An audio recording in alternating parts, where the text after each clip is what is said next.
Zlato? Áno? Už si umyl tú podlahu? Už to je? Ako sa mopuje.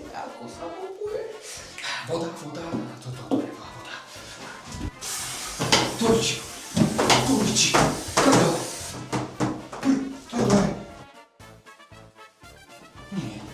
Nie. On ma zabije. Láska, kde si toľko? Áno, mopujem, sekundu. To čo tu toľko robíš? A prečo sú tie dvere mokré a tá zarubňa? Mopujem. So sprchou hadicou v ruke? Strašne ma to mrzí, tie dvere, ja ich opravím, sľubujem. Ale to nevadí, že dvere a zárubňa sú mokré. Zárubňa je Porta Hydroprotect, tá je vodeodolná. Aha. Šláha, nech stihneš umyť tú podlahu. Vodooddelné dvere, to kde žijeme? Tie mali dať do Titaniku. Oli, veď makaj! Áno, idem, upratujem.